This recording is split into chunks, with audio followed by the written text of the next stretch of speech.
ना ना, चूल्हा भाड़ में गेल सरकारी नौकरी। हाँ? एक बेटा तो शहीद हो गई, दूसरा बेटा के हम शहीद ना होके के देव। सरकार अपन नौकरी अपन पास ही रखी, कह देता नहीं। हाँ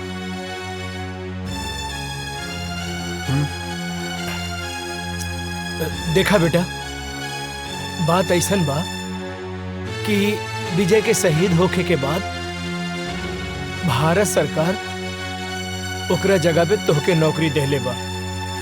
मगर हम नहीं के चाहत।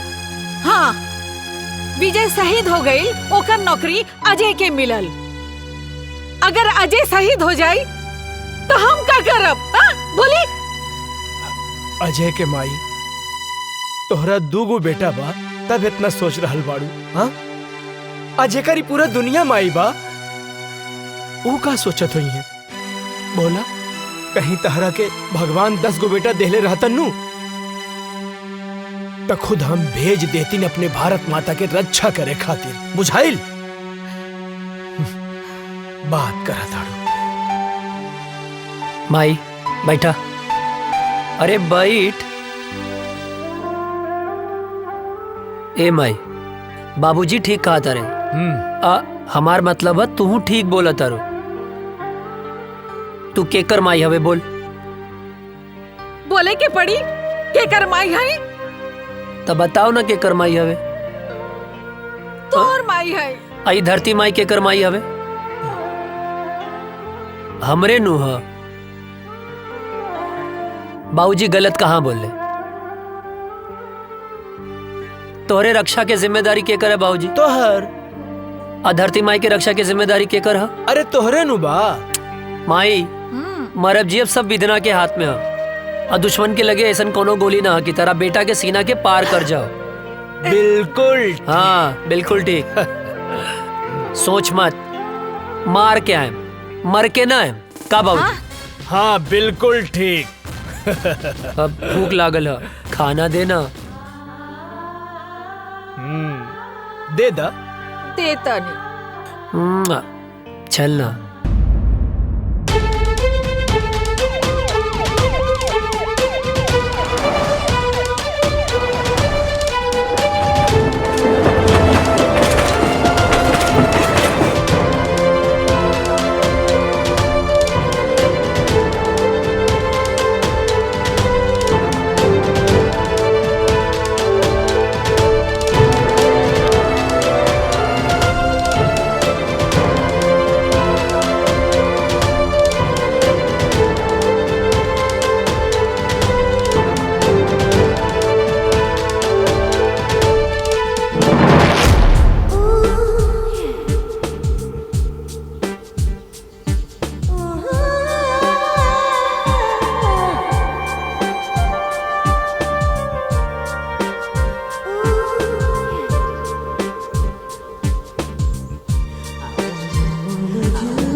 क्या कर रहा है?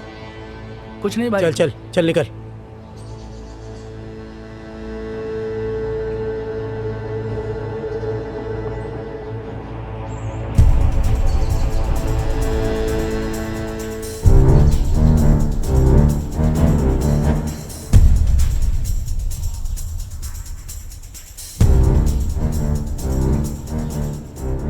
क्या हुआ भाईजान? मुझे यहाँ पे क्यों बुलाया? तू वहाँ क्या कर रहा था? अरे भाईजान मस्त छमिया थे, नज़ारे ले रहा था। तेरा दिमाग खराब हो गया क्या? गलती हो गई भाईजान, दोबारा ऐसा नहीं होगा। कौन थी वो लड़की? तू जानता है क्या उसे? तुझे पता है ना हम लोग यहाँ किस मकसद से आए हैं? अगर तूने कुछ गड़बड़ की ना तो हम लोग जिंदगी भर यही जेल में सड़ते रहेंगे। समझ गया ना? क्या तुझे पता है, क्या पता वो लड़की जासूस हो सकता है वो लड़की हमारे बारे में जानने के लिए तुमको पटा रही हो। आइंदा ऐसी चीजों से दूर रहो। मैं बार बार नहीं टोकने वाला, समझे? जी भाईजान। आइंदा ध्यान देना। सिर्फ वो लड़की नहीं, और भी लोग हो सकते हैं जिनकी नजर हमारे ऊपर ही हो। हमें यहाँ बच बचा के रहना है और अपने काम को अंजाम देना है। किसी को भी भनक भी नहीं लगनी चाहिए कि हम कौन हैं और यहाँ पर क्या कर रहे हैं। जी भाईजान, जी भाईजान। समझे क्या? जी भाईजान। जाओ तुरंत होटल के कमरे में, तुम बाहर मत निकलना।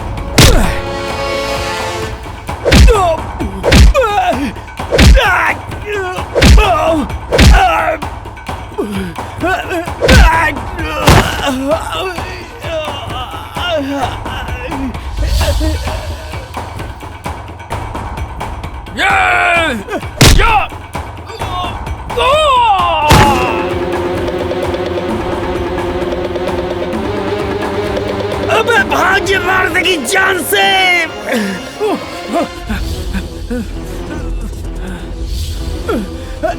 जल्दी भाग।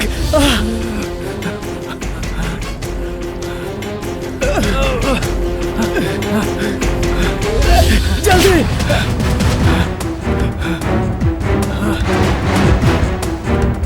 भाग,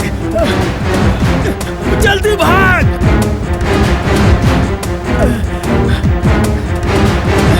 भाग जल्दी, अबे भाग।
तू तू तू एजा?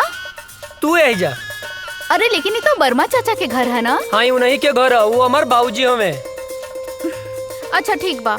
हे पैर पिछले काहे? पहली दफे घरे आए लोग, दहिना पैर आगे बढ़ावा ना।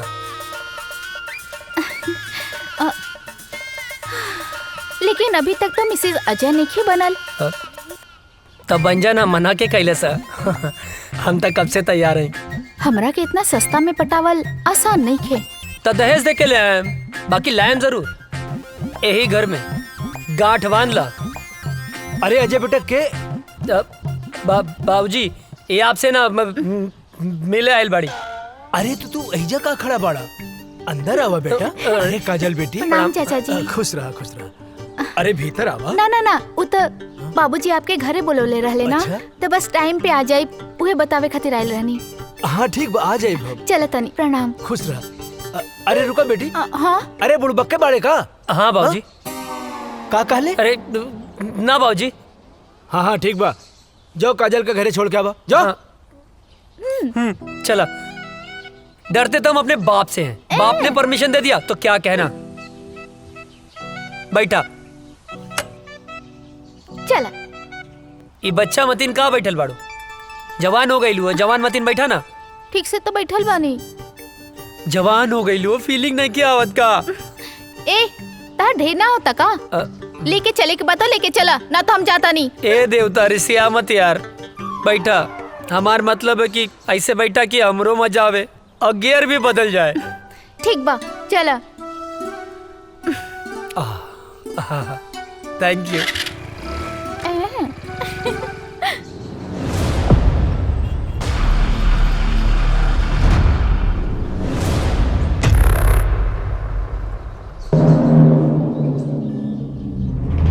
अस्सलाम वालेकुम। वालेकुम अस्सलाम। क्या खबर है? सारी तैयारियां हो चुकी हैं जनाब। इस बार हम लोग चूकेंगे नहीं, बस आपके हुक्म की देरी है। हमारे सारे जवान तैयार हैं हिंदुस्तान के सैनिकों का सर धड़ से अलग करने के लिए। आमीन। जी जनाब। कोई गलती नहीं होनी चाहिए। जैसा आपका हुक्म, बस आपके हुक्म का इंतजार है हमें। ध्यान देना, इस बार मिशन में कोई खलल नहीं होनी चाहिए। जी जनाब। ऐसा कहर मचाओ कि हिंदुस्तानियों का रोम रोम कांप उठे। जी जनाब। धमाका ऐसा हो कि हिंदुस्तानियों की आने वाली 7 पीढ़ियां थर्रा उठें। उनकी हदें उनको याद दिलाओ। जी जनाब। और जाओ मुनव्वर खान को भी ये इत्तला कर दो ताकि वो सारी तैयारियां शुरू कर सके। जाओ। जनाब आपका हुक्म सर आंखों पे।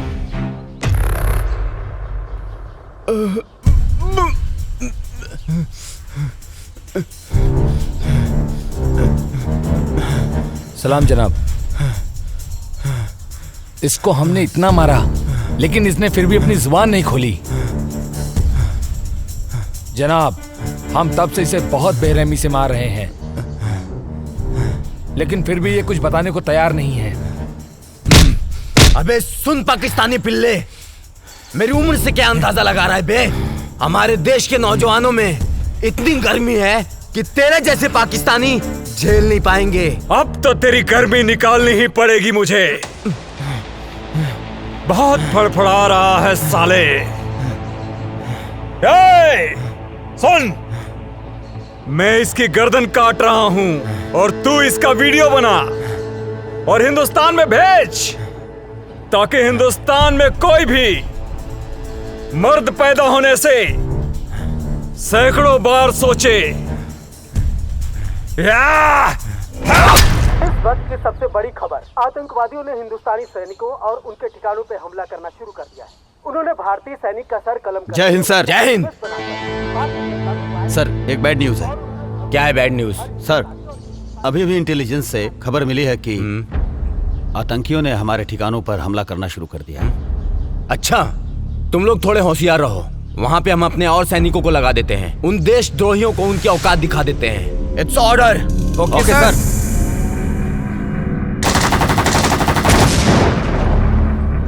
इस वक्त का सबसे ताजा खबर, आतंकवादियों ने हिंदुस्तानी सैनिकों और उनके ठिकानों पर हमला करना शुरू कर दिया है। उन्होंने एक भारतीय सैनिक का सर कलम करके उसका एमएमएस बनाकर भारतीय जनता में वायरल कर दिया है और उन्होंने धमकी दी है कि हर हिंदुस्तानी और हिंदुस्तानी सैनिक का यही हाल करेंगे जब तक उन्हें उनका पूरा हक नहीं मिल जाता।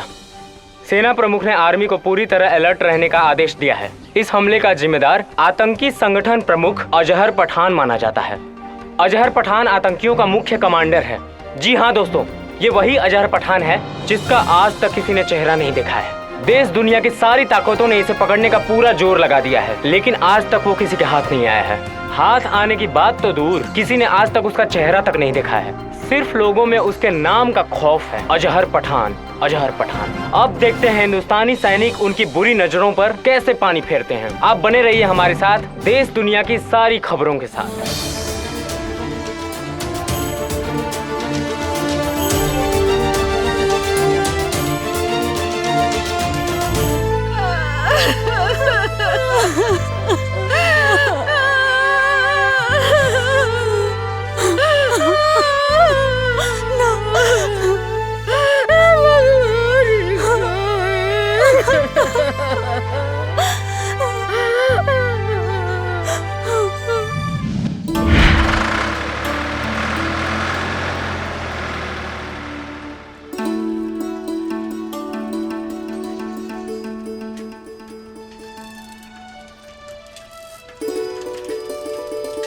गुड मॉर्निंग भैया।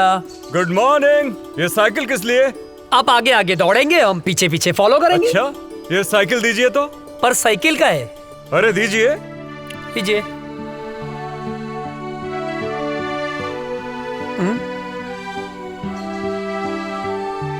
चश्मा दीजिए जरा। चश्मा पर काहे? अरे दीजिए। बुढ़ौती में जवानी सूझेला। कैसे लग रहे हैं हम? एक नंबर भैया।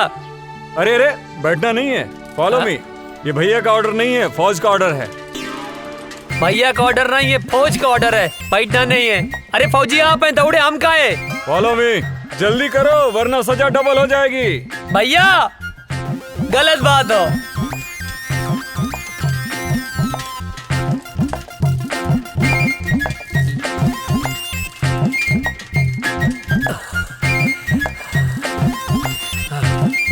हम ना दौड़ब ना जा, आगे हम थक गए नहीं। दौड़ो उठ के। तू ही जा, हम ना जा। अरे उठ जा, क्या पता कब देश को तेरे जैसे जवान की जरूरत पड़ जाए। हमके देश के काम ना आवे क्यों, तू ही काम आवा। अरे पगले, शरीर में फुर्ती रहेगी, ताकत रहेगी तो कभी भी किसी भी समय किसी को भी झाड़ सकता है। गांव में हमसे केहू ना भिड़ेला, जे भिड़ेला पटक के चाप देला। हाँ। अच्छा ठीक है, उठ जा भाई। आओ बैठो, बेवकूफ कहीं का। लो चश्मा अपना। दी। चल बैठ। हमार भैया।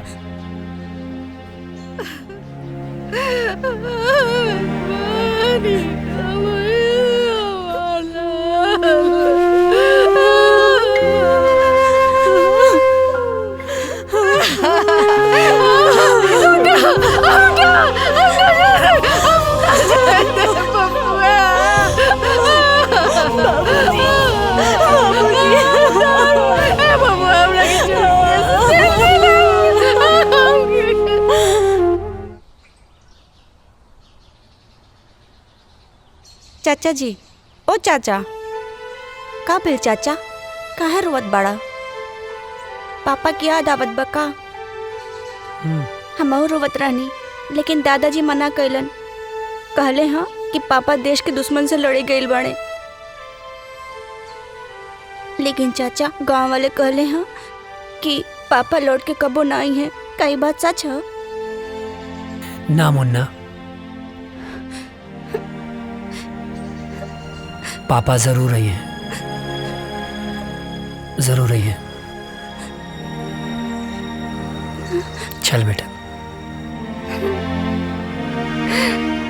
हे भगवान, हमरा पीछे काहे उठा लेला? हमरा पीछे का खेले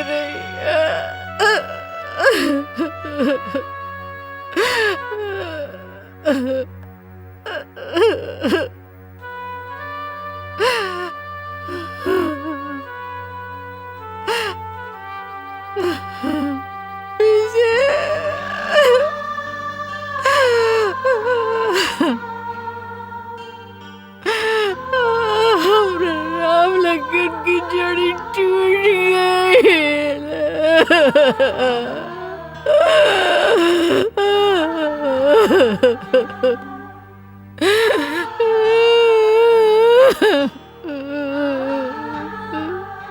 बेतरी नींद ना आवत रहे, तारा गोद में सो जाए।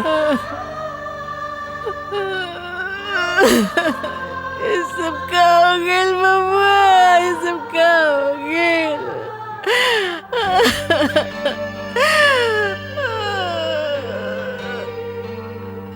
काय ऐसा होला? एक जमीन के टुकड़े खातिर भैया हमनी के छोड़ के ना गईले माई।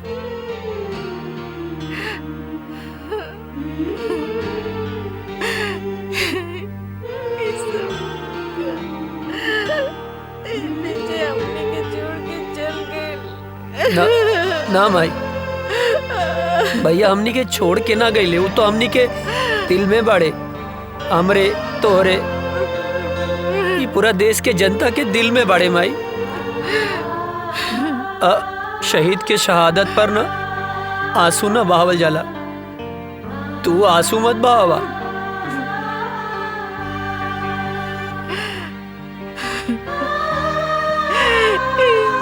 सब काय होला?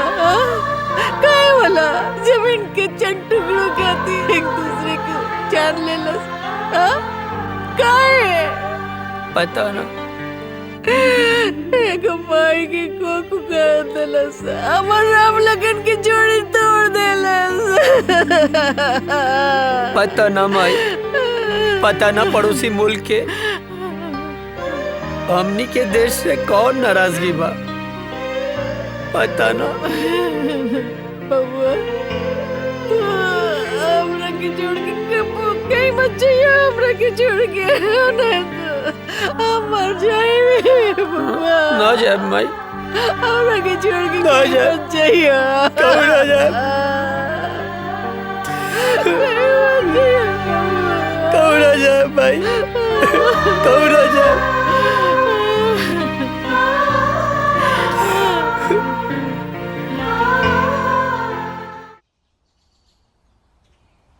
केहू बा चिट्ठी आयल हो, केहू बा चिट्ठी आयल हो, चिट्ठी आयल हो। हाँ आवतानी। हैली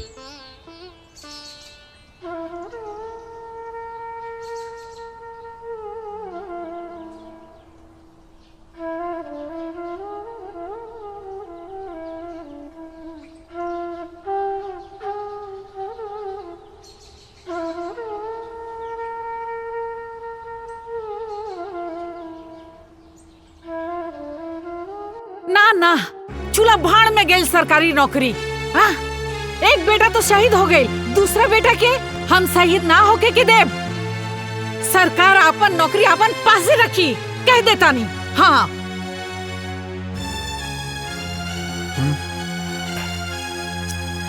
देखा बेटा, बात ऐसन बा कि विजय के शहीद होके के बाद भारत सरकार ओकरा जगह पे तोहके नौकरी देले बा। मगर हम नहीं के चाहत।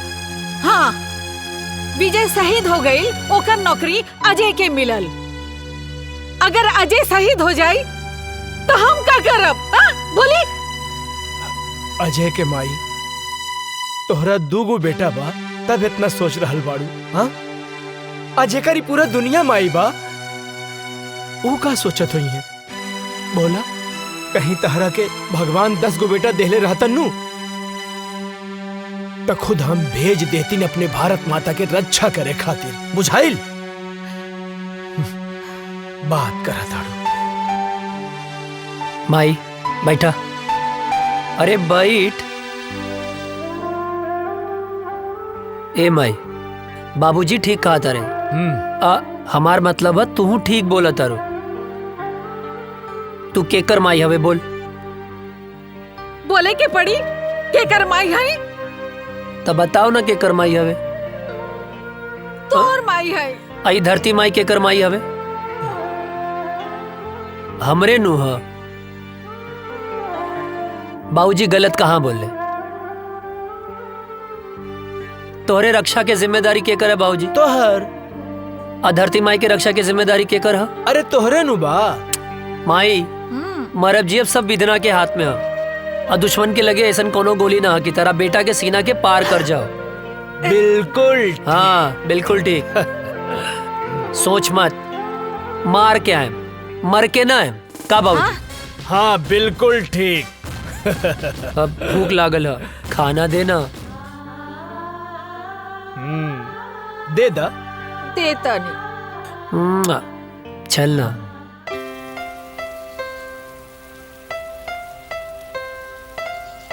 अजय, तोहार रेलवे में सिलेक्शन हो गई।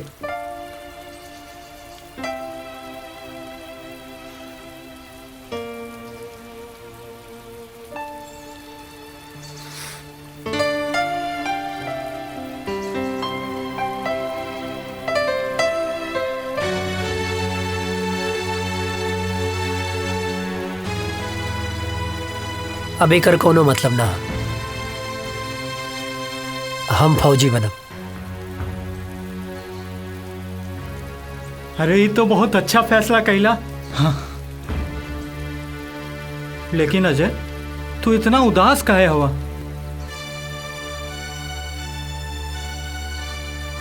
तोरा के विजय भैया के याद आवता ना? हाँ यार, बहुत याद आवता। अब ये उदासी के बोझा तू कब तक ढोईबा?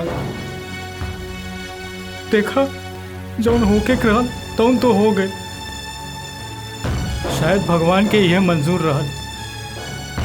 चाचा चाची, भौजी, भतीजा के समझावा, उनकर हिम्मत बना। अगर तू टूट जाइबा तो उन्हन के का होई? ठीक कहत वे यार। और वो काजल दिन रात तोरे याद में तड़पत बिया। तू तो फोन उठावे लेना। वो हमके अश्याम के फोन करेली बेर बेर।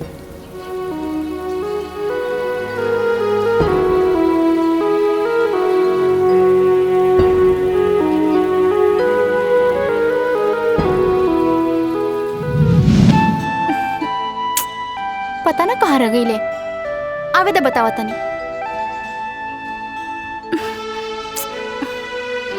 काजल आ गई नहीं? आहा, बहुत बड़ एहसान कर दिया ला आके। मतलब ई कि हम पूरा 2 घंटा 20 मिनट से तार इंतजार कर रहल बानी। बात तो सही कहा तारू। का बात तो सही कहा तारू? हाँ, लेफ्ट राइट करके तो हमार पैर दुखे लागल। पिराए लागल होई ना? हाँ, बहुत ज्यादा पिराता। और पता ना कहाँ कहाँ पिराता। कहाँ पिराता? यहाँ यहाँ और यहाँ। अरे यहाँ पिराता। एजा का देखा तेरा? यहाँ देखा। अब का बताएं? देख रहे हैं, बड़ी फुर्सत से खुदा ने तुम्हें बनाया है। हाय, इतना हसीन मिट्टी कहाँ से लाया है?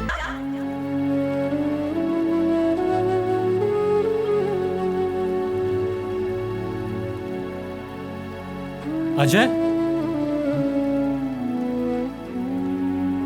कहाँ खो गईला? कहीं ना। जाके एक बार काजल से भेंट कैला। ना करब। हम फौज में जाए खातिर माई बाबूजी के मना सकीले, पर काजल के ना मना पाई। कहीं काजल के प्यार हमार कमजोरी ना बन जाए।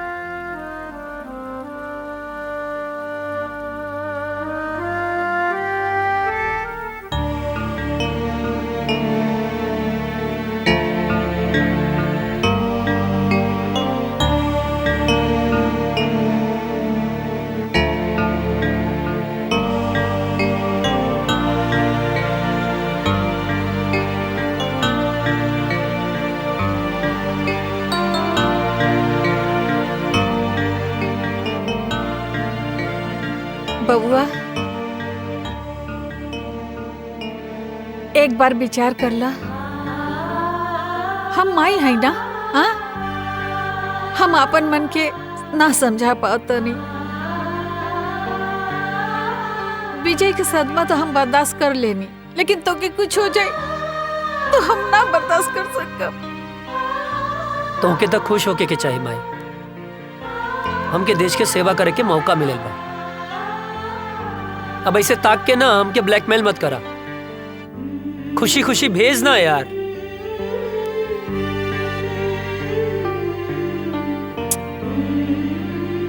ठीक बा, तू जो भगवान तो रक्षा करी और हमारा आशीर्वाद हमेशा तोहर साथ रही।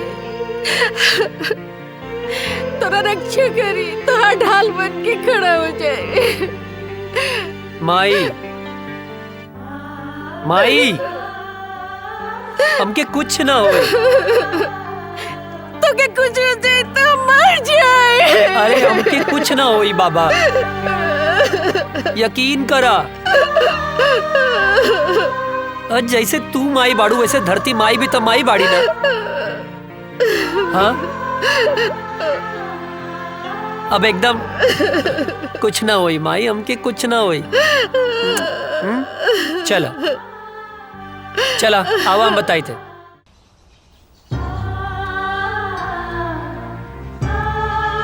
चला खुश रहीं बाबू।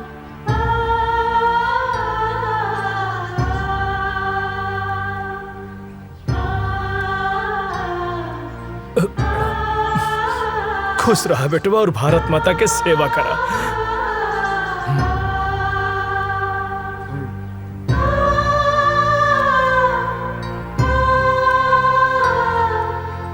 माई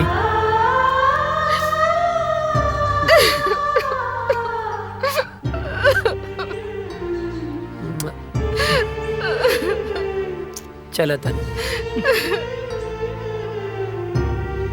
चला जल्दी लेट होता। चला जल्दी आ जाए।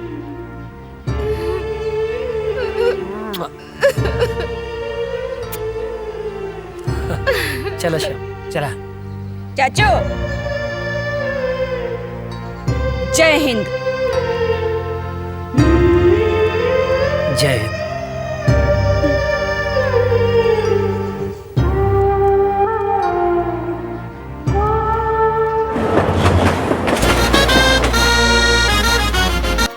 तुम्हारी ट्रेनिंग पूरी हो चुकी है। थैंक यू सर।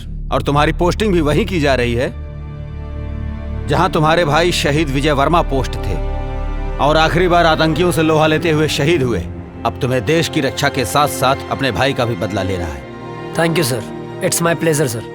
और मुझे पूरा यकीन है कि तुम भी पूरी जाबाजी और दिलेरी के साथ माँ भारती के दुश्मनों को उनकी औकात बताओगे सर। और हाँ, ड्यूटी ज्वाइन करने से पहले छुट्टी दी जाती है।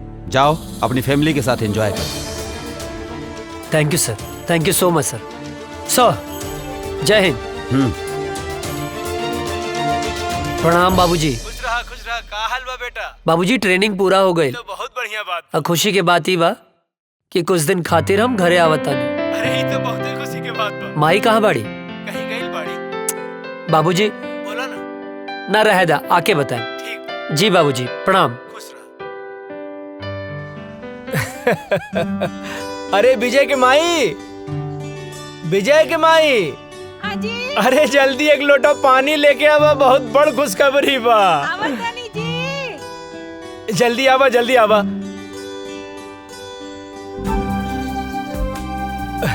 अरे लावा लावा। का खुशखबरी बाजी? अरे रुका भाई, तनी मीठ चाय पीले रहनी है। इला खुशखबरी ई बा, तू ना एहने देखा ना। बोली ना। हमारा अजय के ट्रेनिंग खत्म हो गई और काले वहाँ से आ रहल बा। भगवान, ये तो बहुत ही अच्छा खबर बाजी। बानू अब तू जा, अब बढ़िया बढ़िया हमरा बेटा खातिर आज से बनावे के तैयारी कर दा खाए खातिर। जा तनी हमहू खाए। सुन लो, देखा कितना खुश हो गई।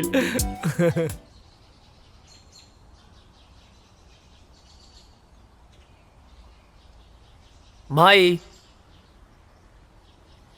माई। अरे हे भगवान।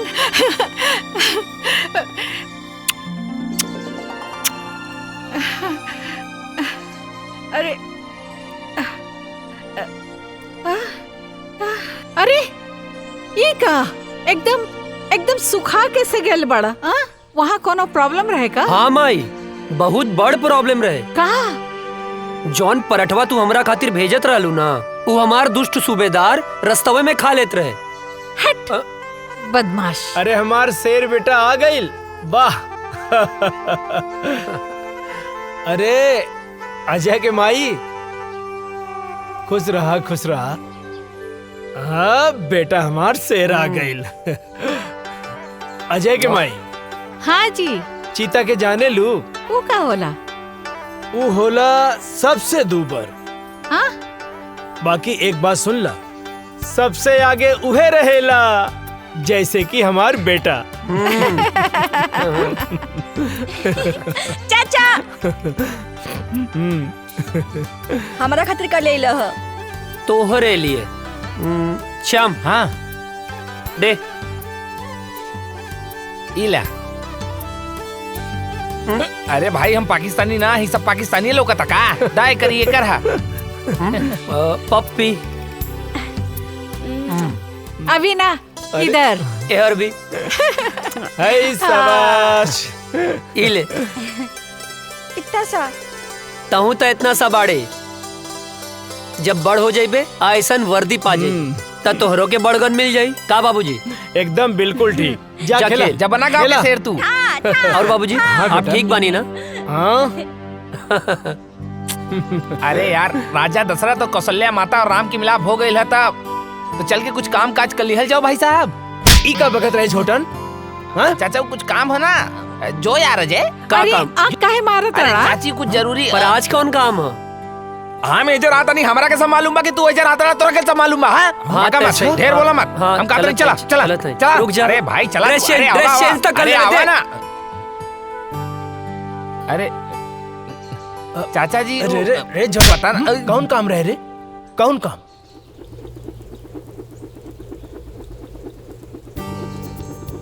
अरे ई ससुरवा सुतल बा, काम बन जाई। यस।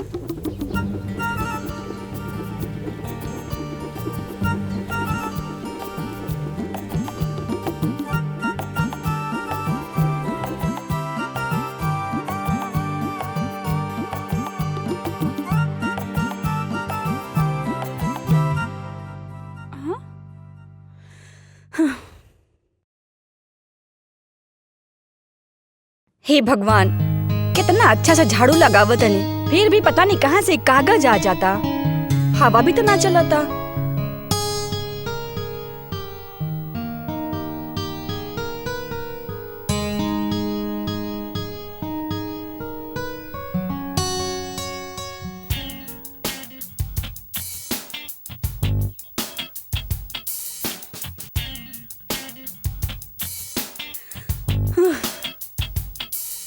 ई कहाँ से आ जाता? ई कुल तो साफ कर दिले रहनी अच्छे से।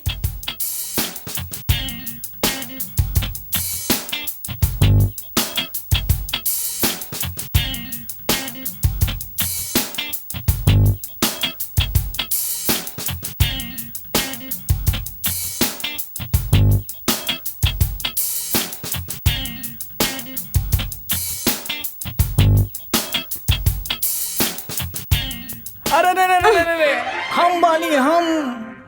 तू काहे हमारे घर में चोर खाने घुस गइल बाड़ा? चोरी से? अरे हम तो सीना चोरी से आयल बानी हो, तो हाल बाबूजी से हाथ मांगे आयल बानी। अच्छा, त ई कूड़ा काहे फैलावतड़ा? तू समझल करा। धत, तू बड़ा ऊ बड़ा। लागत हमार जादू तोरा पे चल गइल बा हो। जब ऐसे पीछे पड़बर राजा, तब जादू चलिए जाई। हमके यही दिन के बहुत दिन से इंतजार रहल। अरे कविता, कहाँ मारू? अरे जल्दी से एक गिलास पानी तो लेके आवा बेटा। बोल ना। अरे अच्छा यार, छूट जाते हैं। कहाँ? हाँ ठीक बाटी, हम गमला में छूट जाए। हाँ। अरे कविता, कहाँ बाड़ू? अरे हम काहे छुपे? अरे हम तो तोहर बाबूजी से तोहर हाथ ना मांगे आयल बानी। धीरे धीरे बाबूजी जाग गइल बड़े। अच्छा, एक तरह हाथ मंगवा ना, तब बाबूजी हम दोनों जाने के काटती हैं। अरे बिटिया का करे तारू, जल्दी ले आओ पानी। तू चिंता ना करा, हम तोहर बाबूजी के समझा ना ले। हाँ? अच्छा, बाबूजी के समझा ले बा। अरे बात के समझो। एगो आदमी ना घर में घुस आइल रहे और बाबूजी ओकरा के ना मार मार के आज वो टूटल टांग लेके बाजारे में भीख मांगता। का बात करा तू? हाँ। टूटल टांग? अरे हम भीख ना मांगा, सुना हमके कहीं छुपा था ना, कहीं छुपा था। हे भगवान बचा लिया हमको, कुछ नहीं करा हम। हे भगवान। अरे बेटा कविता, कहाँ रह गयलू? इली बाबूजी आगे नहीं। का बिटिया, काहे इतना देर लगा देलू पानी लावे में? अरे बाबूजी गिलास धोवत रहनी है। अरे बाप रे, इतना सुंदर लड़की के ऐसा राक्षस ऐसा बाप, हे भगवान बचा लिया। अरे हम 100 किलो के लड्डू चढ़ा दे, प्लीज हमके बचा लिया। हमारे हाथ पैर टूटे वाला बा, हम भगवान हम कबो पीछा नहीं करब, भगवान बचा लाना। हम जिंदा हमके बचा लो भगवान, बचा लो।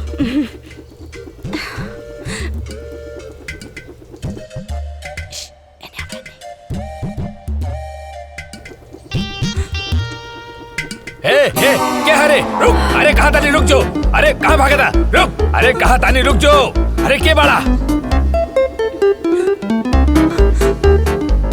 अरे कहाँ जाबे भाग के, रुक जो, बाप रे पकड़ ले लो, रुक जो, कहाँ भाग, अरे तो इतना हिम्मत, हाँ हमारा घर में घुस गई ले, तो इतना हिम्मत, हमके माफ कर दे, चल तोहरा क्या भैया बताइए, हम तो से क्या कर रहे ना, हमके दांते कटलस। हे भगवान, कल्याण की रक्षा करी हो, आपका करी। रुका, कहाँ भाग के जाइबा तू? रुक जो, हम तोहरा के छोड़म ना, कहाँ भाग के जाइबे, रुक, बताओ तानी।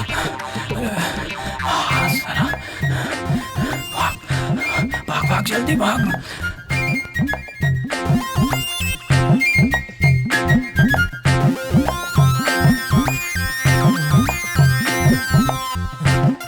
लगता भाग गए।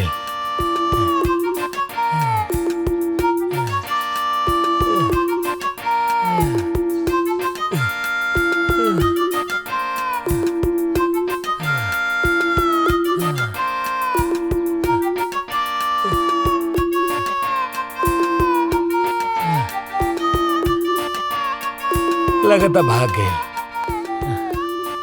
खैर वो हमके चाहे जब मिली हम ओकरा के छोड़म ना, चाहे जब मिली हम ओकरा के छोड़म ना।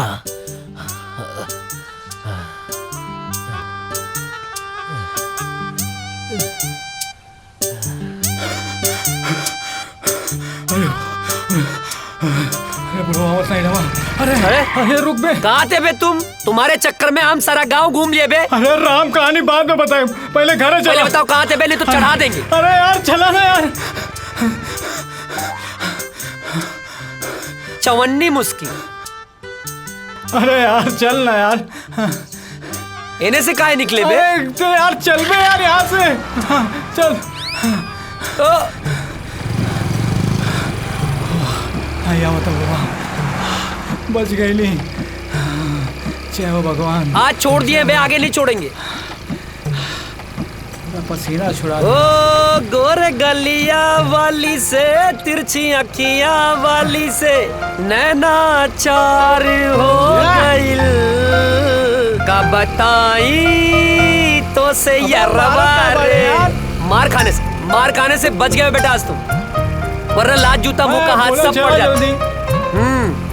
गोरी गलिया वाली से, तिरछी अखियां वाली से, नैना चार हो गइल, का बताई है। का भाई? पर भइल का रह रे? का करत रहनी हम? अरे उस सब हम बाद में बताई। सरव मुहूर्त देख के बताइबा। हाँ।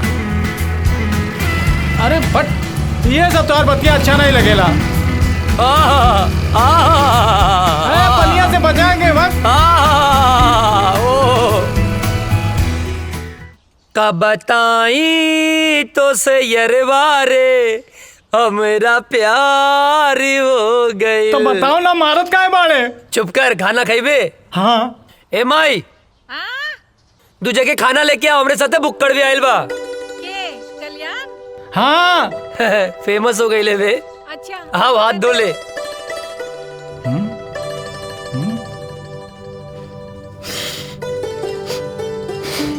ए हाँ जाके हाथ धो। अरे हमार हाथ तो साफ बा। साफ बा। सलून के पानी कितना दिन में बदले ले? जबले कीड़ा ना पड़ेला। अबे गंदा हो रहा। जाके हाथ धो। जाता ही। एक बार कुकुर के पूंछ सीधा हो सकेले, बाकी तू ना। इला चाची गोड़ लगातानी। जियत रहा, बैठा। खा।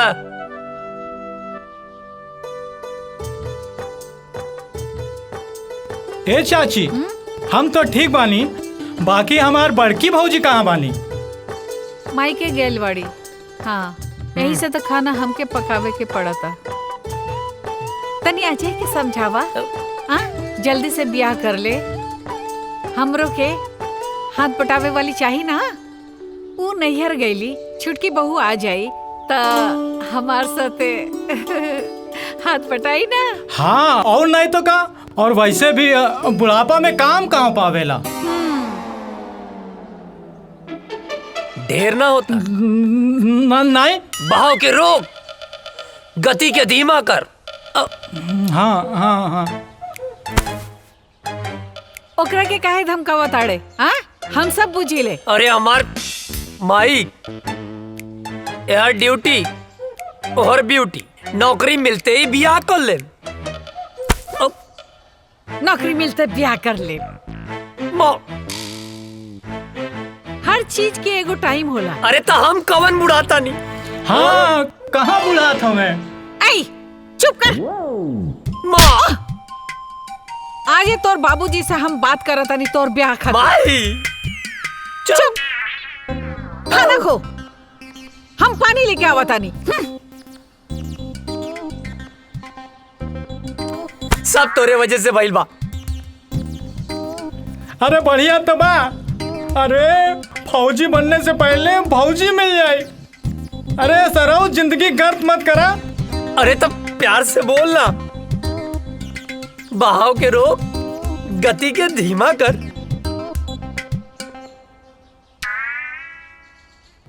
अरे यार तुहार तो ब्याह हो जाए, हम तो साला छलवे बजाते रह जाए। सुन, तू चिंता मत कर। तू जिंदगी भर अस्तूरा न चले बे। ये कुकुर मुत्ता नियन शकल मत बनाओ। तोरा जान के का नाम है? सामान। अरे तोर प्राण रे। कविता।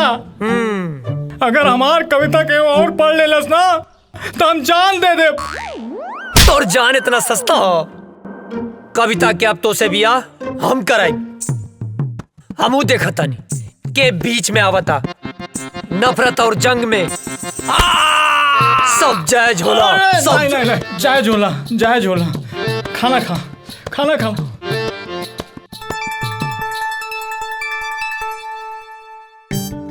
तू चिंता मत करिए। हाँ नहीं करम, हम एकदम चिंता नहीं करम। माई अरे पानी देना यार।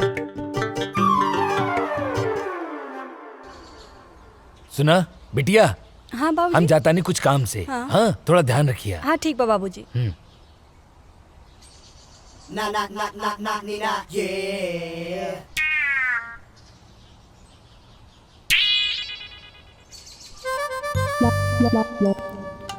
हमके कविता से मिलने बहुत दिन हो गए बा। आज जाके कविता से मिलब। हाँ बढ़िया मौका बा, जाता नहीं।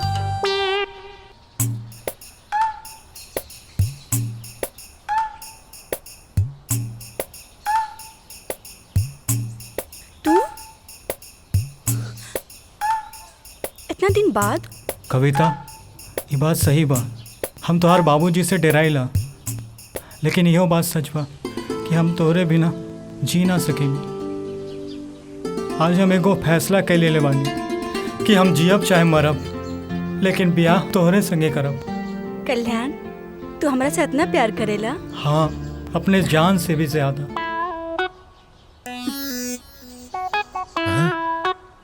तोहरा के जान ही देवे के पड़ी।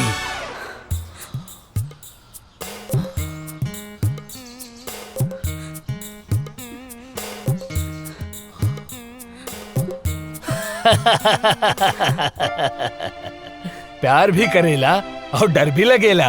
हाँ? हम दरअसल देखे के चाहत रानी कि तू हमरा बिटिया के सच्चा प्यार करेला कि नहीं। काहे से कि जे सच्चा प्यार करेला ना ओकरा में हिम्मत अपने आप आ जाला। और आज हम बहुत खुश बानी कि तू सच्चा प्यार करेला और हिम्मत दिखौला। अब हम निश्चित हो गइल बानी कि तू हमार बिटिया के ध्यान रखबा, ओकरा प्यार करबा। अरे अरे जुग जुग जिया बाबूजी।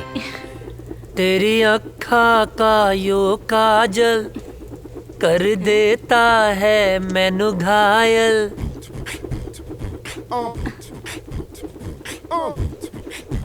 कहा रे हेने आओ। छोटा पटाखा बड़ा धमाका। हाँ? भाग यहाँ से भाग। अरे बबुआ, जेकरा खातिर इतना फीट फाट होत बड़ा ना, तारा बाबूजी ओकरा बाबूजी से मिलके बात पक्का करे खातिर गइल बाड़े। हाँ? सच्ची माई? हम जाना तानी तोहार जान कहाँ अटकल बा। अरे अजय के माई, अजय के रिश्ता पक्का हो गई। हाँ, अब सुना तू एक बात कान खोल के सुन ला। दिग्विजय सिंह फौजी के बेटा के बियाह हट तनी घर के बढ़िया से एकदम जगमगा दिया। हाँ, ताकि लोग आए देखें देखते रह जाए। ठीक ना? हाँ ना बेटा? हाँ बाबू। हाँ, ठीक बा। Thank you Mai. Thank you बाबूजी। तेरी अखा का यो काजल कर देता है मैनू पागल। नर नर नर नर नर।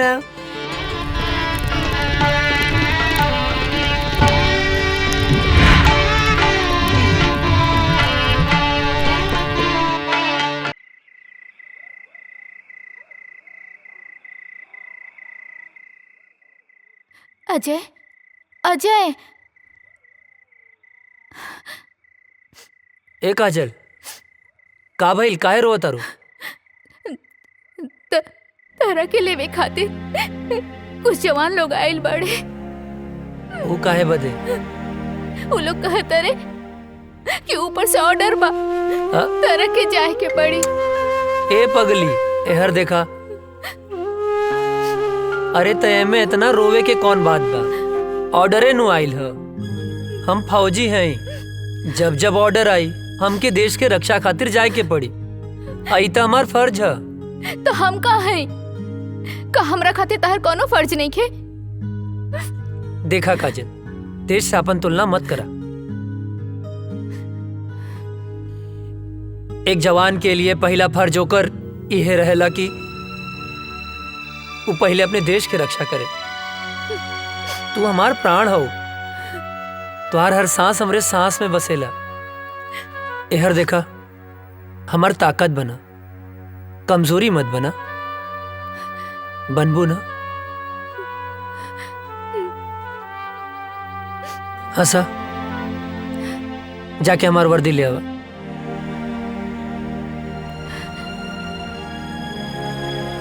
पगली कहीं के। हाँ मिश्रा। सॉरी अजय, हेडक्वार्टर से इमरजेंसी मैसेज आइल बा, आज ही निकले के बा।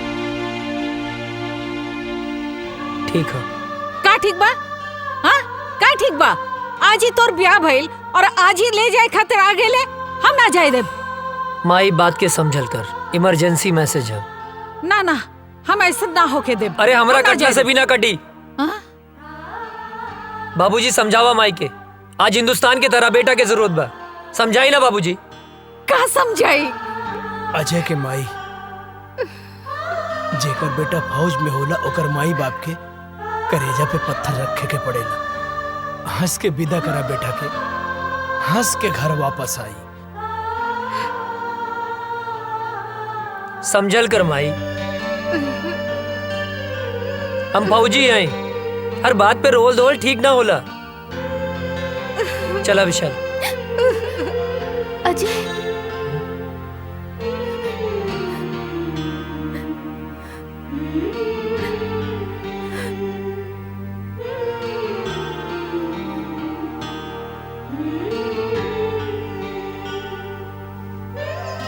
जल्दी आए।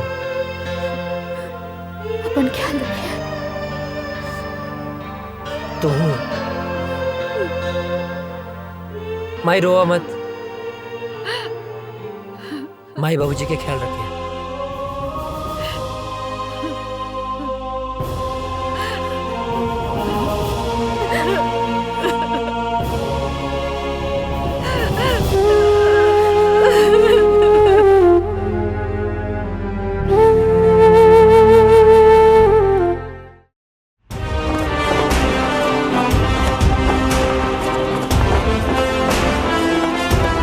गांव का सफर कैसा रहा अजय? बहुत अच्छा सर।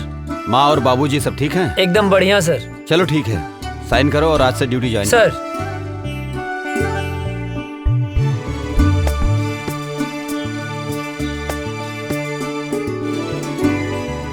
जय हिंद।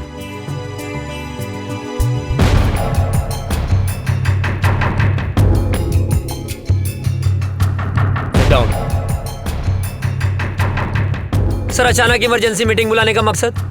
अभी अभी गुप्त सूत्रों से पता चला है कि ये पाकिस्तानी आतंकवादी हमारे देश के खिलाफ साजिश कर रहे हैं। सर, वो घुस चुके हैं तो पकड़े भी जाएंगे सर। और वो एक बड़े प्लान के साथ गुजरात, राजस्थान और कश्मीर के भीड़ भाड़ वाले इलाके में बमबारी करने वाले हैं। बहुत जल्द वो लोग उस प्लान को अंजाम देने वाले हैं। वो किसी भी हद तक जा सकते हैं। जी। और आश्चर्य की बात यह है कि हमारे देश के ही कुछ लोग उनकी हेल्प कर रहे हैं। हमें चौकन्ना रहना होगा। वो हमारे देश के किसी भी कोने में हमला कर सकते हैं, तो हमें उन्हें किसी भी प्रकार से रोकना होगा। अजय सर, तुम पूरी तरह से अभी अलर्ट हो जाओ। सर। राम सिंह, तुम ऐसा करो, सीमा से सटे जंगल के इलाके में बटालियन के लिए सारी व्यवस्था उपलब्ध कराओ। जय हिंद सर।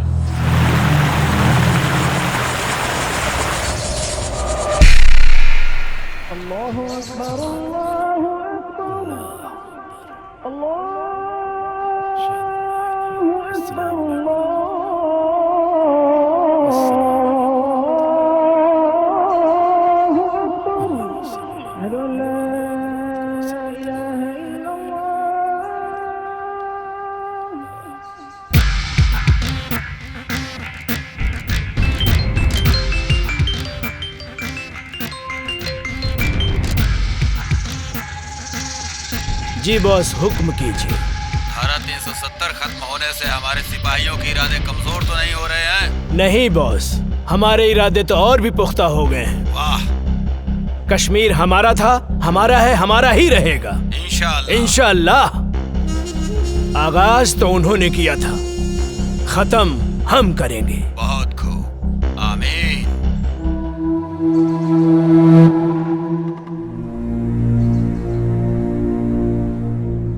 अस्सलाम वालेकुम भाईजान। वालेकुम अस्सलाम। हैदर कहाँ है? आ रहा है। सलाम वालेकुम भाईजान। वालेकुम अस्सलाम। हैदर। हाँ भाईजान। क्या हाल समाचार है? आर्मी में एक नया नौजवान ऑफिसर आया है, अजय वर्मा। ये वही विजय वर्मा का छोटा भाई है। विजय वर्मा भी आया था हमारे मंसूबे पर पानी फेरने के लिए। उसको तो हमने जहन्नुम में पहुंचा दिया। लग रहा है इसको भी इसके भाई के पास पहुंचाना पड़ेगा। अरे हम लोगों का तो बस एक ही मिशन है, कश्मीर की आजादी और पूरे हिंदुस्तान की बर्बादी।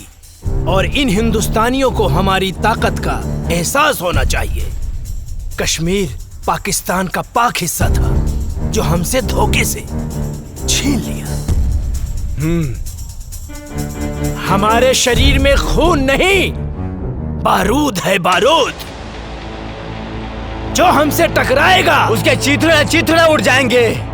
हमारे जीने का मकसद है कश्मीर की आजादी। नारे तकबीर, अल्लाहू अकबर। नारे तकबीर, अल्लाहू अकबर। नारे तकबीर, अल्लाहू अकबर।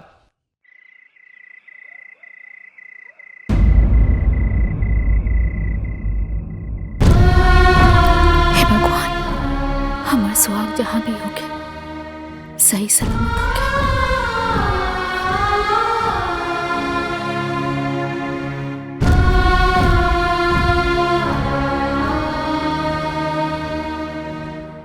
हे देवी मैया, हमारे बेटा की हिम्मत और हौसला दी। दुश्मनों के इरादे और मजबूत होते जा रहे हैं और अभी पता चला है पाकिस्तान के कुछ आतंकवादी हमारे देश में घुसने की कोशिश कर रहे हैं। हमारी सुरक्षा एजेंसियों द्वारा पता चला है कि कल परसों तक वो हमारी सीमा के अंदर होंगे। उनकी प्लानिंग हमारे यहां बम ब्लास्ट करने की है। 5 जन जो लोग हमारी सीमा में जंगल के रास्ते घुसने वाले हैं, वो हमारे देश के किसी भी कोने में बम ब्लास्ट कर सकते हैं। उनके इरादे और उनकी हिम्मत तो देखो। अभी भी इतना कुछ होने के बावजूद पाकिस्तानी आतंकवादी यहां आके हमारे देश में आतंक मचाना चाहते हैं, और वो भी एक बड़े प्लान के साथ। हमें इनके सहारे उस इंसान तक पहुंचना है जो इस खेल का मास्टरमाइंड है। उसे जिंदा पकड़ना होगा ताकि वो किसके कहने पे, किसके इशारे पे ये सब कर रहे हैं। इसलिए इस मौके को हमें हाथ से नहीं निकलने देना है। अगर हम लोग इस बार कामयाब हो गए तो जीत हमारी पक्की है। सर, आर यू रेडी? सर। गाइस, मिली जानकारी के अनुसार दुश्मन अपना मूड बना चुका है। कभी भी हमला कर सकता है वो। अलर्ट रहना जरूरी है। दीपक। यस सर, हम लोग भी पूरे तैयार हैं सर। सारी तैयारी हो चुकी है। दुश्मन बाल भी बाका नहीं कर सकता सर। गुड। गांव की मिट्टी के खुशबू के छोड़ के आइल बनी, यहाँ दुश्मन के धूल चटावे। रिलैक्स, आओ बैठ। तोरे गांव के बाद से गांव की याद आ गई।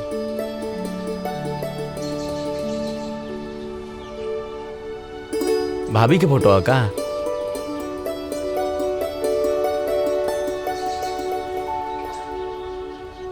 हमरे सुकून के फोटो। सर सर सर कहाँ खो गई? नहीं, अपना सुकून के लगे, अपना गांव में। रिक्वेस्ट बा सर एगो।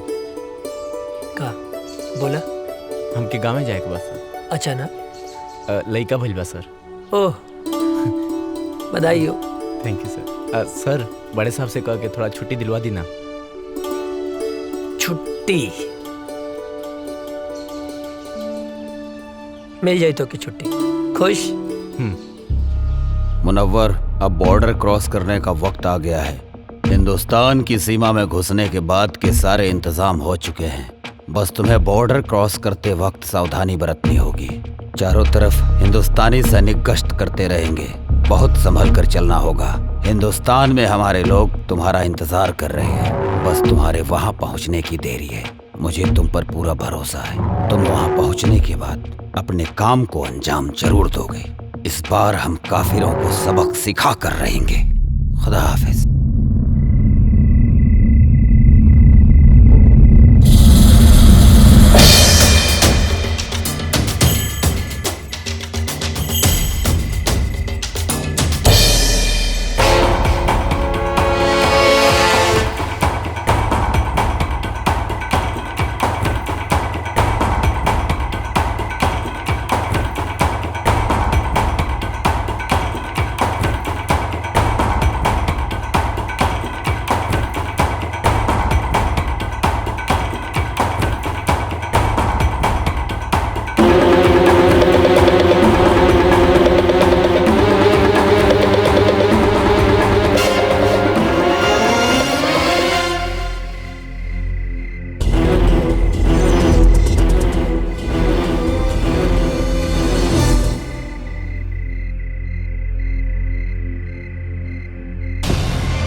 चलो आओ, आ जाओ।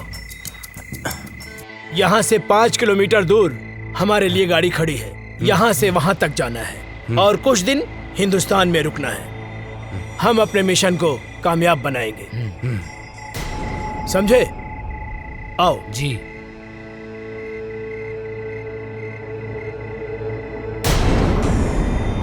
इस तरफ से आ जाओ।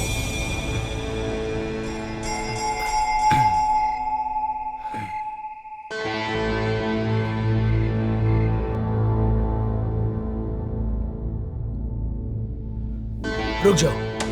अब यहाँ से ना 500 मीटर दूर हिंदुस्तान की सीमा शुरू हो रही है। हमारी सीमा यहीं खत्म होती है और वहां पे हमारे लोग हैं। वहां जाने के बाद हम अपने लोगों के साथ मिल जाएंगे। आप लोगों को संभल कर चलना है, धीरे से, ठीक है? चलो, एकदम सबको चौकन्ना रहना है क्योंकि यहाँ पर सैनिक गश्त हमेशा करते हैं। जी जनाब। सबकी नजरों से बचते बचते हमें आराम से धीरे धीरे चलना है, ठीक है? अब चलो।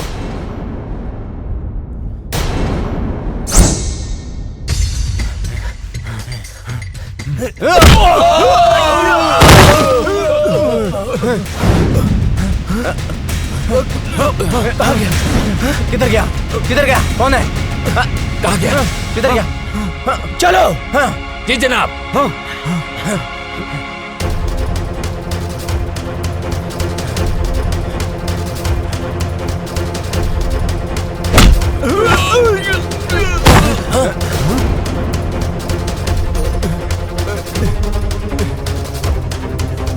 चलो चलो चलो चलो, हम अपनी सीमा में चलते हैं। आओ आओ जल्दी। भूत भूत भूत, छोड़ो हमें, छोड़ो हमें। ये मेरा तौबा, मेरा अल्लाह का तौबा, मेरे बाबा का तौबा। तू छोड़ दे मुझे, मैं कभी हिंदुस्तान में नहीं आऊंगा। अरे फौजी,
हिंदुस्तान जिंदाबाद बोल।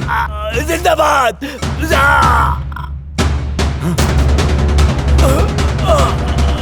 ना तुम लोगों का ईमान है, ना तुम लोगों का धर्म।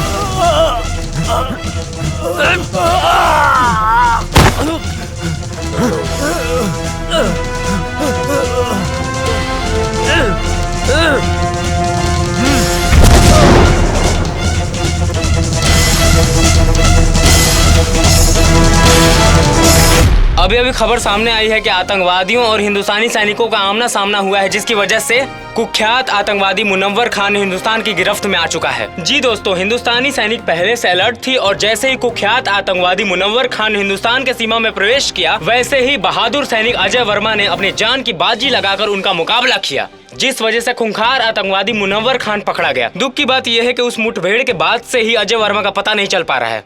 खूंखार आतंकवादी मुनव्वर खान से पूछताछ जारी है और अभी भी लापता अजय वर्मा को ढूंढने का प्रयास किया जा रहा है।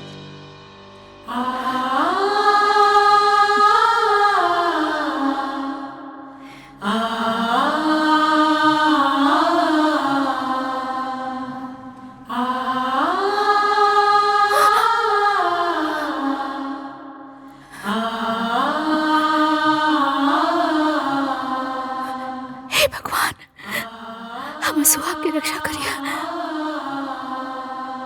एक दिल दहला देने वाली खबर सामने आई है, अजय वर्मा शहीद हो चुके हैं। जी हाँ, सेना प्रमुख के द्वारा बयान जारी किया गया है कि मुनव्वर खान के साथ मुठभेड़ में ब्लास्ट हुआ था, जिसके बाद से ही अजय वर्मा का कोई पता नहीं चल पा रहा है। ब्लास्ट की जगह से कुछ सामान बरामद हुए हैं, जो सामान अजय वर्मा का बताया जा रहा है।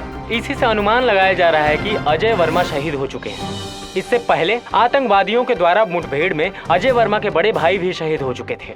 अजय वर्मा को ढूंढने की बहुत कोशिश की गई, लेकिन कुछ पता नहीं चल पा रहा है। ब्लास्ट वाली जगह से अजय वर्मा के कुछ सामान मिले हैं, जिससे ये अनुमान लगाया जा रहा है कि अजय वर्मा शहीद हो चुके हैं। आप लोगों को एक जानकारी और दे दूं, कुछ ही दिन पहले आतंकवादियों के द्वारा हुए हमले में अजय वर्मा के बड़े भाई शहीद हो चुके थे। अब अजय वर्मा की इस खबर से पूरा देश शोक में डूबा हुआ है। सोचिए, अजय वर्मा के माँ बाप के दिल पे क्या बीत रहा होगा, जिनके दोनों जवान बेटे देश की रक्षा करते करते शहीद हो चुके हैं। अभी कुछ ही दिन पहले अजय वर्मा की शादी हुई थी। उनकी नई नवेली दुल्हन, जिसके हाथ से मेहंदी के रंग भी नहीं छूटे थे, बेचारी विधवा हो गई। जरा सोचिए, उस शहीद के विधवा के दिल पर क्या बीत रहा होगा। शोक प्रकट करते हुए सेना प्रमुख ने वीर शहीद अजय वर्मा को श्रद्धांजलि दी और उन्होंने बताया कि अजय वर्मा के इस शहादत को पूरा देश नमन करता है। और सेना प्रमुख ने यह भी बताया है कि मुनव्वर खान के पकड़े जाने पर आतंकवादियों के सारे मंसूबों पर पानी फिर गया है। अभी मुनव्वर खान से पूछताछ जारी है। पूछताछ में बहुत ही अहम सुराग मिलने की आशंका है। आप लोग बने रहिए हमारे साथ देश दुनिया की नई खबरों के लिए। तब तक के लिए जय हिंद। आतंकवादियों ने भारत पर फिर हमला किया, जो काफी तादाद में थे। आतंकवादियों ने फिर से हमला किया, कई जवान शहीद हो गए, लेकिन आर्मियों ने आतंकी सरदार मनोहर खान को अपने गिरफ्त में ले लिया है। लेकिन दुख की खबर ये है कि अभी तक अजय वर्मा की कोई खबर नहीं मिली। बम के धमाके को देखते हुए ये अंदाजा लगाया जा रहा है कि देश के लिए लड़ते लड़ते वो शहीद हो गए। दिग्विजय भैया के बड़ लड़का पहले ही शहीद हो गए रहल। अजय ही रहल परिवार के आधार, वो शहीद हो गई। अब उनके परिवार पे का बीती। दिग्विजय भैया के दिल पे पहाड़ टूट गई। मिल गई शांति, मिल गई शांति ना। हम पहले मना करत रहनी कि हमरा बेटवा के ना भेजी, मगर हमार केहू बात मानी तब ना।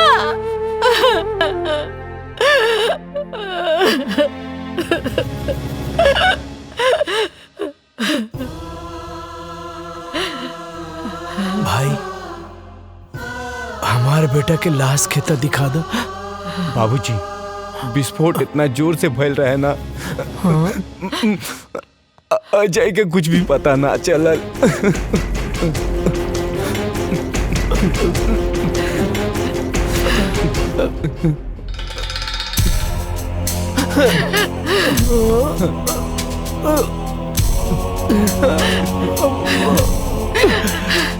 मिल गई शांति, मिल गई ना।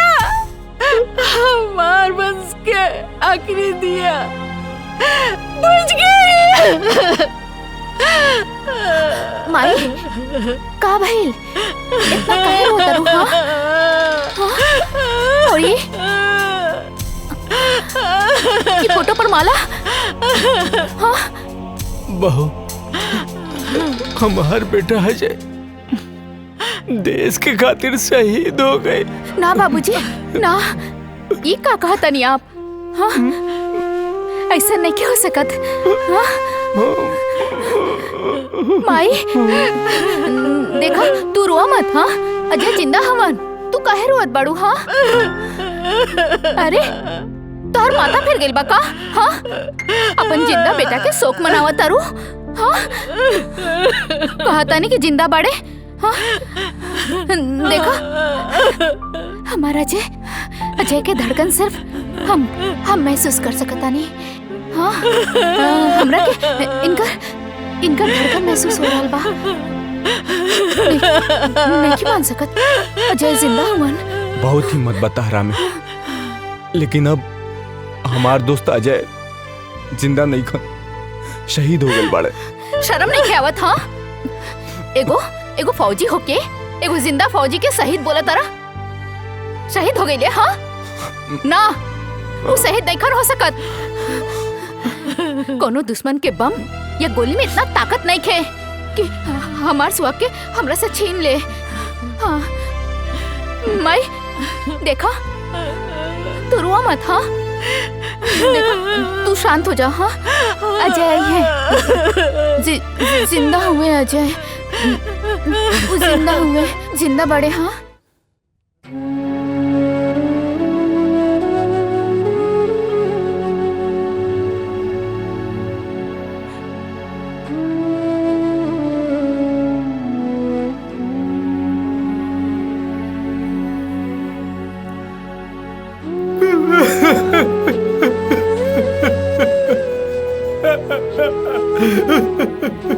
अजय भैया, अजय भैया आतंकवादी हमला में शहीद हो गए। कल्याण मत रो, कहीं कि ये भगवान की मंजूर रहे। भगवान इतना निर्दयी कैसे हो सकेले? चाची चाची रो रो के पागल हो रहे मालिक। और काजल मौजी के तो पता ही नहीं भाई कि उनके सुहाग गुजर गई। भगवान इतना निर्दयी कैसे हो सकेले? कैसे हो सकेले? अरे श्याम क्या करता ना? श्याम, अरे अंधेरा में कौन पढ़ाई करता ना बेटा? ए श्याम, अरे मचिसिया भाई ना काजनी कहाँ थई लेबा?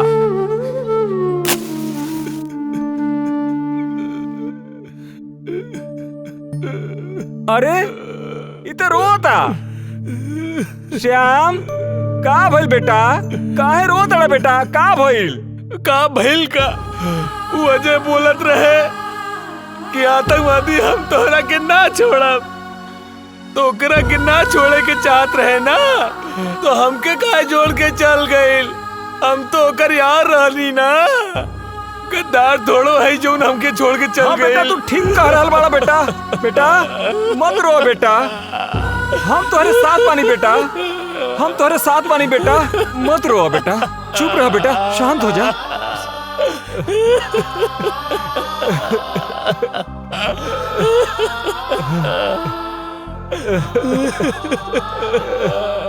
चुप हो जा बेटा, चुप हो जा बेटा, बेटा चुप हो जा बेटा, चुप रहा बेटा, चुप हो जा बेटा।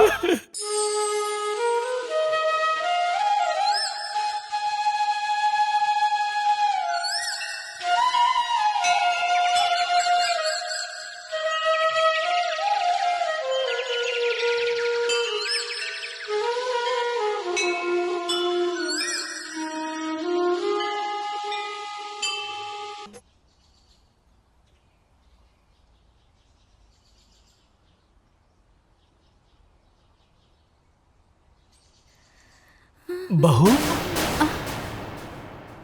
ये तू का कर रहा बाड़ू बहू?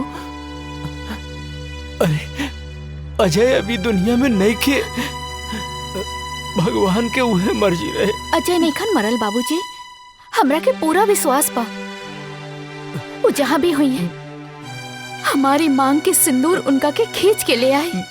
अजय के भाई तू ही समझावा बहू के। बेटी माजी, हमरा के विश्वास बा वो जिंदा हुए। हाँ बेटी, सब ठीक हो जाएगी, भगवान पे भरोसा रखा, सब ठीक हो जाएगी। रउआ बिल्कुल ठीक कहा तानी। देखी रउआ जैसन उचित समझी वैसन करी, हमरा कौनो एतराज नहीं के।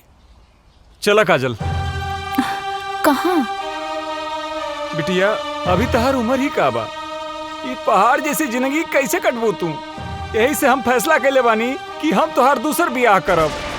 सुना बहू, बाबूजी के कहल तू मान ला, अभी तो बहुत जिंदगी पड़ल बा। आखिर बहू अकेले तू कब तक रहबू? कब तक? का बाबूजी बोझ लगता नहीं का? का बात कर रहा बारू बेटी? अरे बेटी तू हमार बात समझे के कोशिश करा। एक धन भाग हमार की तू हमरे घर में बहू बन के आयलू। हम कोनो आँख के काजल ना है कि आंसू के साथ बह जाई। अजय के नाम में हम अपन रूह, धड़कन सब कुछ कर देले बानी। हम अपन अंतिम सांस ले उनका इंतजार करब। हमार बात समझे की कोशिश करा।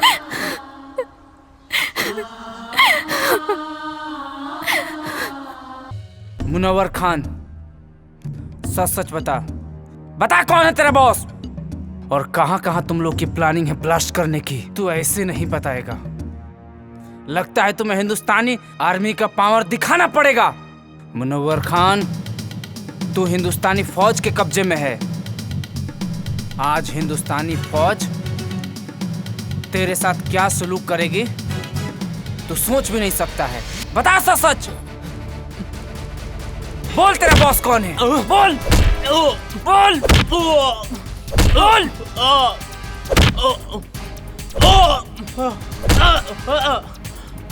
बोल कौन है बॉस तेरा? ए फौजी, तू ना चाहे मेरी जान ले लेगा ना, तो अभी नहीं बता सकता मैं, समझा? मैं कुछ नहीं बता सकता, मैं मर जाऊंगा लेकिन नहीं बता सकता, समझा? तू ऐसे नहीं मानेगा, तुझे 3rd डिग्री देना ही पड़ेगा। बोल कौन है बॉस तेरा और क्या मकसद है तुम लोगों का? नहीं बता सकता। चलो जुबैर, फोन लाओ।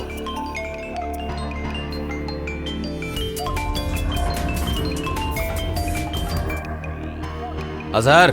जी जनाब। उन्होंने मुनव्वर खान को गिरफ्तार करके हमारे लोगों में और उबाल भर दिया है। जी जनाब। अब हम उन्हें उनकी औकात दिखा कर रहेंगे, उन्हें एक पल भी नहीं बख्श सकते हम। अब हमें खौलते हुए खून से नहीं, ठंडे दिमाग से काम लेना होगा। अजय वर्मा और उसका भाई हमारे ही किए हुए हमले में शहीद हुए थे। जी जनाब। दोनों भाई हिंदुस्तान और हिंदुस्तानी मीडिया के लिए हीरो हैं। अब हमें लोगों के इस इमोशन को अपना हथियार बनाकर मुनव्वर खान को छुड़ाना पड़ेगा। जी जनाब। हम उसकी माँ को किडनैप करके पाकिस्तान लाएंगे और फिर हिंदुस्तान की फौज और सरकार को, जी जनाब, अपनी इज्जत बचाने के लिए मुनव्वर खान को छोड़ना ही पड़ेगा, नहीं तो लोग सड़कों पर आ जाएंगे। सलाम अलैकुम।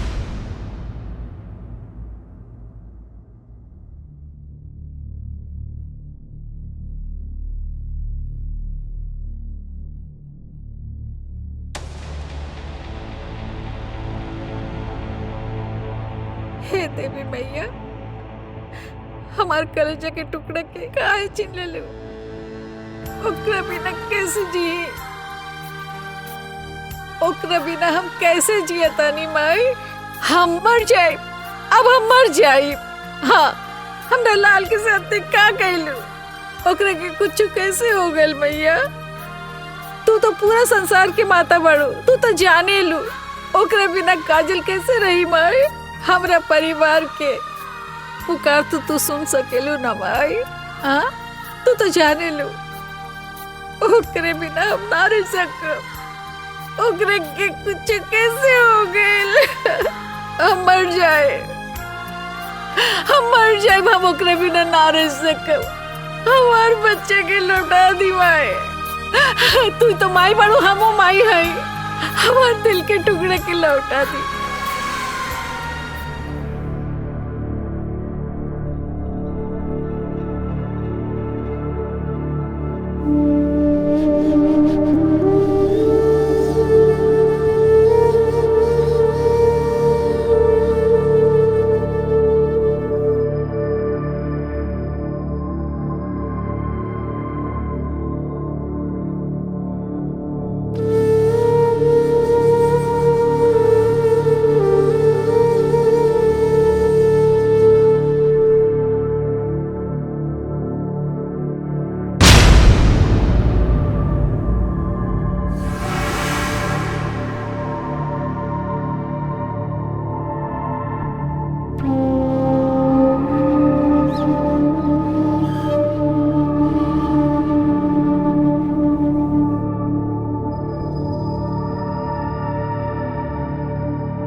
कौन जगह?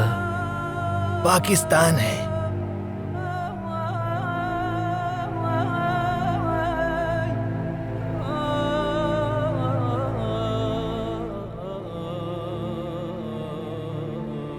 हम यहाँ कैसे हैं? कल मैं जंगल गया हुआ था तो वहां पर मैंने देखा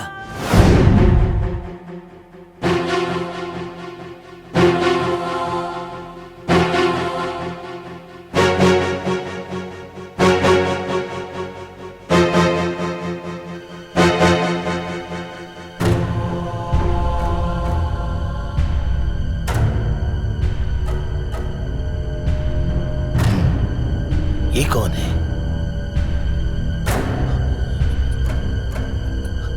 ये तो ऐसा लगता है जैसे हिंदुस्तानी है। ये फौजी लगता है।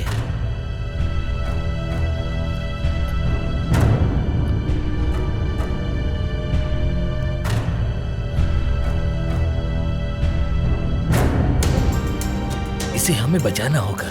अगर किसी ने देख लिया तो प्रॉब्लम हो जाएगी। वैसे भी हिंदुस्तान पाकिस्तान एक ही तो था। कुछ लोगों ने इसको बांट दिया। या अल्लाह। 6 महीना बाद भी हमके होश आ गए। अबले हम जिंदा हैं। जरूर कोनो खास मकसद है। हमरे वतन के साथ साथ हमार माई और काजल भी हमारे इंतजार करत हुई हैं। हमके जल्द से जल्द अपने वतन लौटे के पड़ी।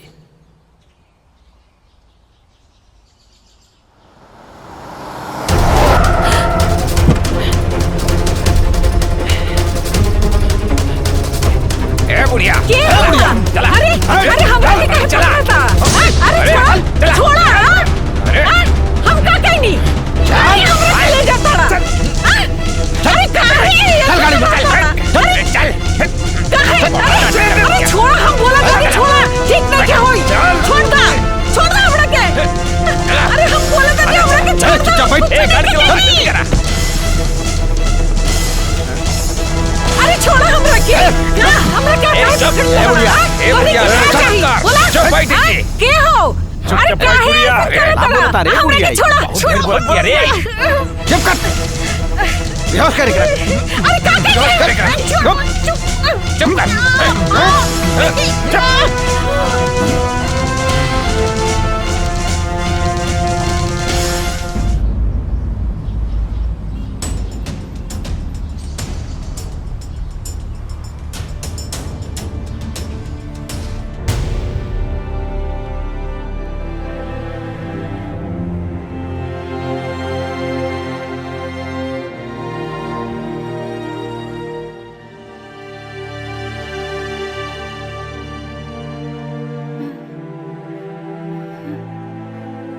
ये हम कहाँ बनी? हम जब बानल काहे बनी? हाँ, अरे क्यों बा? अरे हमरा के बचावा, हमरा के यहाँ से छुड़ा के ले जावा हो। हे भगवान, हमरा के छुड़ावा। अरे हमरा के बचावा इन लोगन से।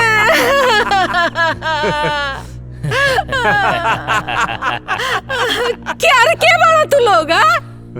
काहे क्या हमरा की हाल है बड़ा? का कहनी मारी तोरी के? चुप बुढ़िया। बताता हूँ कि तुझे क्यों लाया हूँ यहाँ। तुम्हारे दोनों बेटों को अपने आदमियों से मरवाया था मैंने।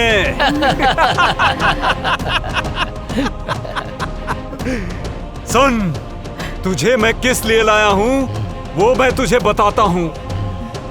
तुम्हारे हिंदुस्तान के आर्मी ने हमारी टीम के कमांडर मुनव्वर खान को गिरफ्तार करके अपने हिंदुस्तान के जेल में बंद कर रखा है, जिसकी वजह से सारा प्लान हमारा फेल हो रखा है।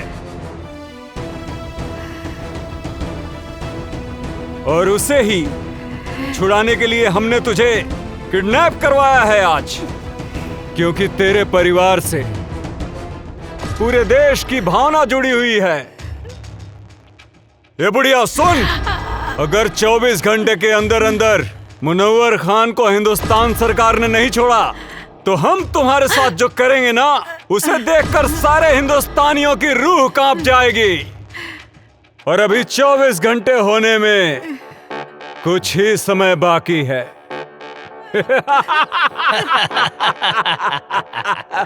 इधर वक्त खत्म हुआ और तुम्हारा वीडियो वायरल।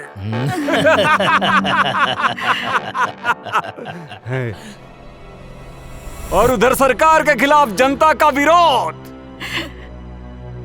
और विरोध इतना भयानक होगा कि मुनव्वर खान को हिंदुस्तान सरकार को छोड़ना ही होगा। वक्त तो अब खत्म होने वाला है। उससे पहले एक आखिरी बार हिंदुस्तान सरकार को वक्त देने दो। भगवान तू लोग के कभी ना माफ करिए। हाँ दरिंदो हमरा के छोड़ी, हम बेकसूर बानी, हमरा के काहे पकड़ के रख ले बड़ा।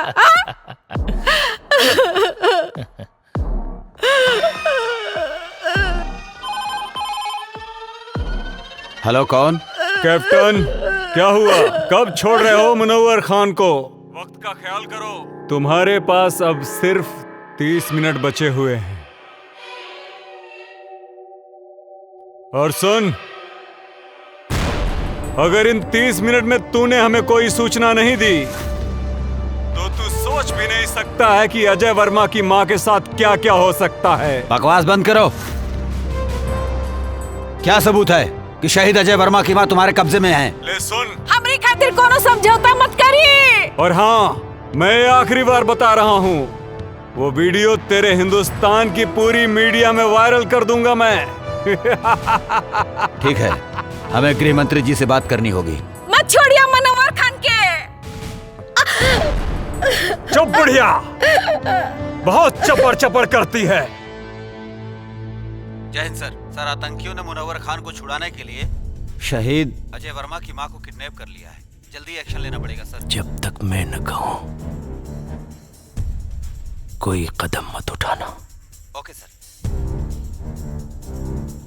इस मसले का हल सोच समझ के करना पड़ेगा। और हाँ, इसकी जानकारी लीक नहीं होनी चाहिए। मेरे अगले कॉल आने तक का इंतजार करो। ओके सर। जय हिंद सर। हेलो अजहर, क्या खबर है? जी हुजूर। हिंदुस्तानी फौज कब रिहा कर रही है मुनव्वर को? जनाब, अभी कोई खबर नहीं आई है मुनव्वर खान को छूटने की। फिक्र मत करो, खबर जरूर आएगी, क्योंकि वो बुढ़िया हमारे कब्जे में है। इस बुढ़िया को हम लोगों ने बांध के रखा है। अगर मुनव्वर खान को नहीं छोड़ा तो हम लोग आगे की कार्रवाई शुरू करेंगे। बहुत खूब, सारे सिपाहियों को चौकन्ना रखो, बस हम भी वहाँ पहुँच ही रहे। हमें आपका इंतजार है।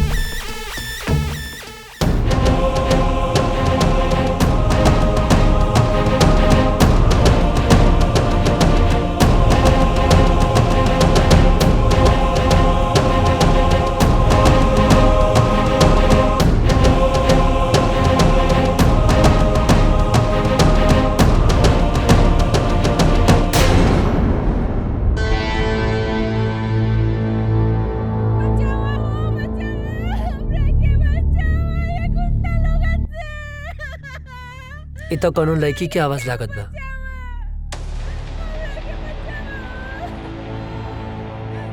ना, हमें चक्कर में ना पड़ सकीला, न तो लोग के पता चल जाए कि हम इंडियन हैं। लागत है ज्यादा मुसीबत में बाड़ी। का करी भगवान?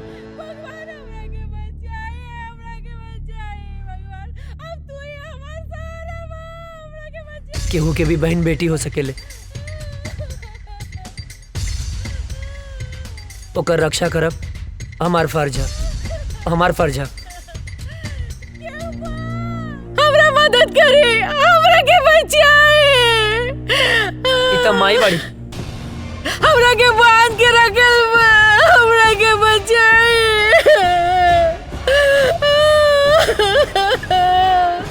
हम का करी माई है। रुक जा।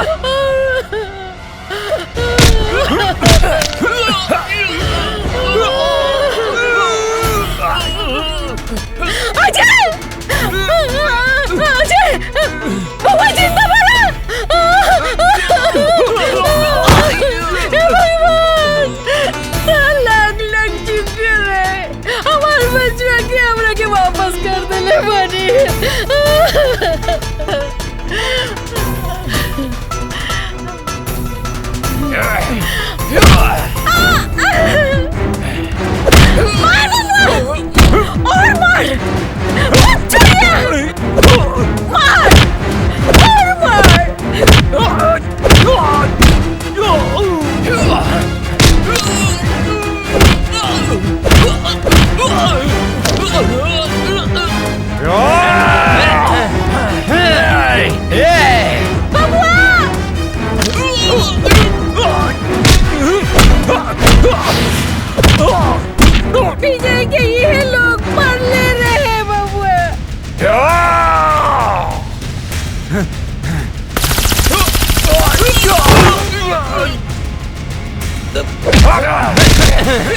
मत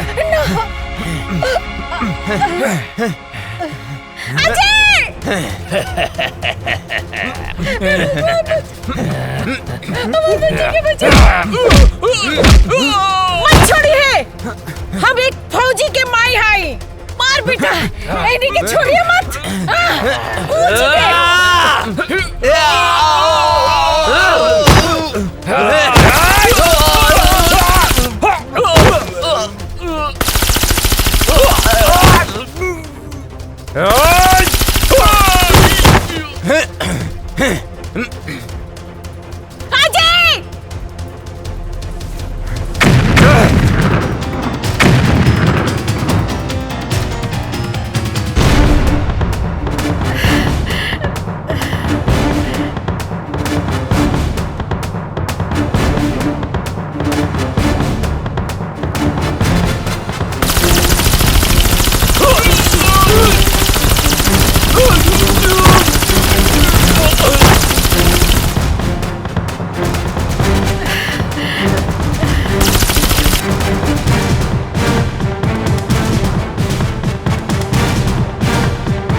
बिना वजह छेड़ते नहीं, और कोई हमें छेड़े तो उसे छोड़ते नहीं। फाड़ दे कलेजा दुश्मन के घर में, हिंदुस्तानी उसे कहते हैं।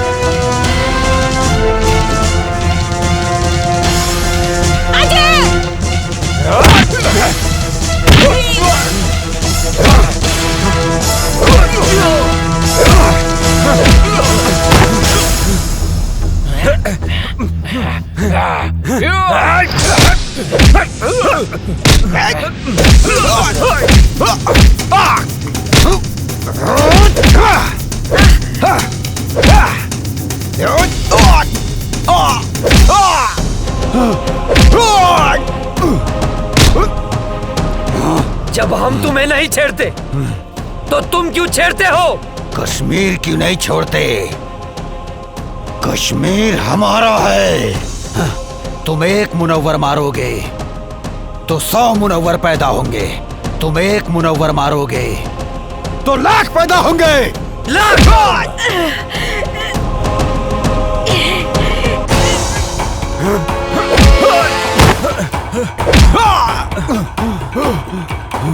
भेजे में शांति से बात घुसती नहीं है क्या? ए काफिर, तेरा भाई भी आया था यहाँ। मैंने मारा उसे, वो भी बम से उड़ा के, समझा?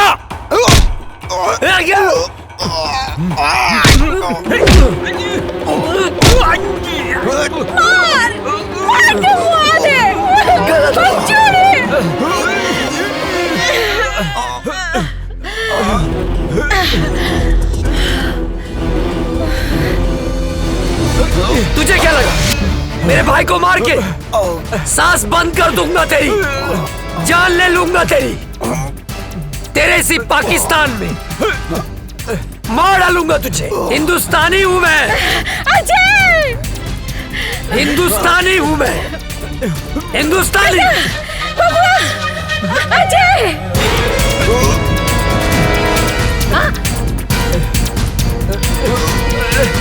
बेटा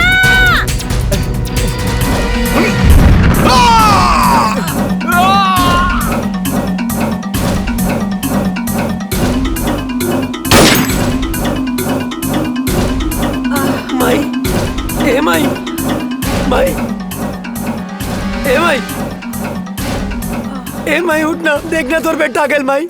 ए माई उठना माई, आँख खोलना। हाँ माई, अजय तोर बेटा। अजय बेटा हम काले रानी ना के हम आ जाए, देख आ गए नीना। कहाँ रहला माई के छोड़ के इतना दिन? गलती हो गई माई, गलती हो गई। जाना था ना तोहर बाबूजी, काजल बिटिया, तोहर भाभी, तोहर भतीजिया चिंटू, यहाँ तक कि पूरा गांव हमार बबुआ के हमारा अजय के इंतजार करत रही। बेटा तू हमने के छोड़ के कहाँ गई? कहीं न जाए माई।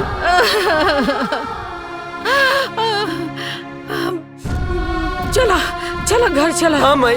काजल बिटिया तो हर इंतजार चला करत उठा। रही। जाना तड़ा मेरा भारत महान।